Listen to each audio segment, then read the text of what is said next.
Number 147، آخری زمانے میں لوگ جوان نظر آنے کے لیے سیاہ رنگ کا خضاب استعمال کریں گے۔ آخری زمانے میں لوگ جوان نظر آنے کے لیے سیاہ رنگ کا خضاب استعمال کریں گے۔ رسول اللہ صلی اللہ علیہ وسلم نے ارشاد فرمایا، یقوم قوم یخضبون فی آخر الزمان بالسواد، عن قریب ایسی قوم آئے گی کہ آخری زمانے میں وہ لوگ سیاہ رنگ کا خضاب استعمال کریں گے، کحواصل الحمام، اس طرح سیاہ رنگ جس طرح کبوتر کے سینے کا رنگ ہوتا ہے۔ کبوتر کے سینے کے جو بال ہوتے ہیں وہ سیاہ رنگ کے ہوتے ہیں، نہایت سیاہ، اس طرح کا سیاہ رنگ ہوگا کہ وہ اپنی داڑھی پر اور بالوں پر لگائیں گے۔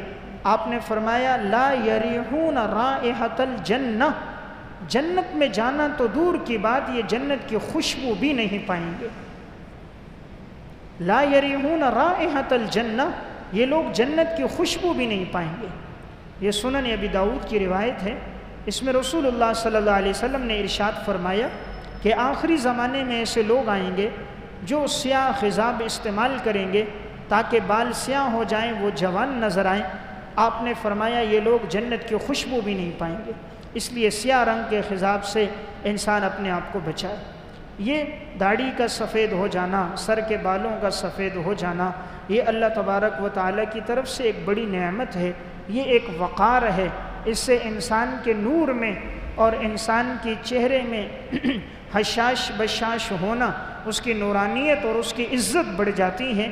اس لیے انسان اس سے گھبرائے نہیں، نہ پریشان ہو، یہ اللہ کی طرف سے ہے اور مسلمان اپنے رب کے ہر فیصلے پہ راضی ہوتا ہے۔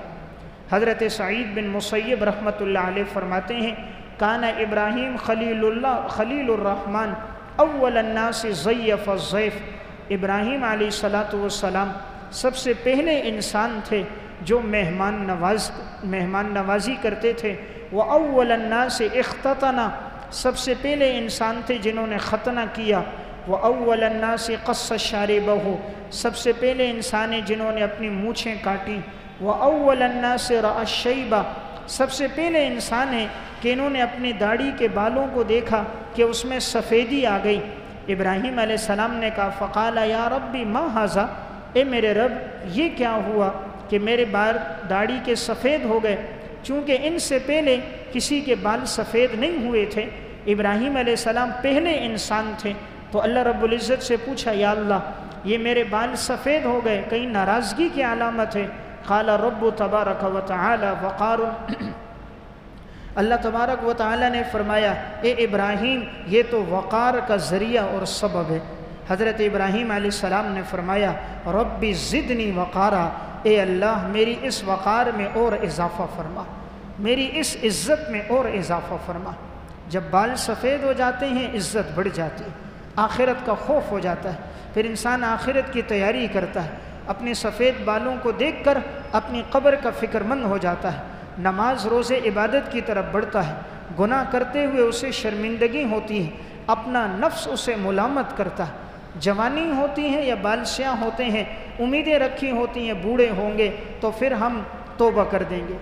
رسول اللہ صلی اللہ علیہ وسلم نے ارشاد فرمایا لا تنتف الشیب، اپنے سفید بالوں کو نوچا نہ کرو، فإنہ نور المسلم، یہ تو مسلمان کا نور ہے۔ من شاب شیبۃ فی الاسلام، جس شخص کے سر داڑھی کے بال اسلام میں سفید ہو گئے، جس کے بال اسلام میں سفید ہو گئے، کتب اللہ لہ بہا حسنۃ، اللہ ہر بال کے بدلے ایک نیکی لکھے گا۔ وکفر عنہ بہا خطیئۃ، اللہ اس کے گناہ کو مٹا دے گا۔ ورفع بہا درجۃ، اللہ ہر بال کے بدلے اس کے درجات کو بلند کرے گا۔ کتنا افضل عمل ہے کہ بالوں پر نیکیاں ملیں گی، گناہ معاف ہوں گے، درجات بلند ہوں گے۔ رسول اللہ صلی اللہ علیہ وسلم نے ارشاد فرمایا من شاب شیبۃ فی الاسلام، جو شخص اسلام میں بوڑھا ہو گیا، کانت لہ نورا یوم القیامہ، یہ سفید بال قیامت کے دن اس کے لیے نور ہوں گے۔ جو اسلام میں بوڑھا ہو گیا یہ سفید بال اس کے لیے نور ہوں گے۔ تو بہرحال قیامت کی 147ویں نشانی یہ تھی کہ آخری زمانے میں لوگ جوان نظر آنے کے لیے سیاہ رنگ کا خضاب استعمال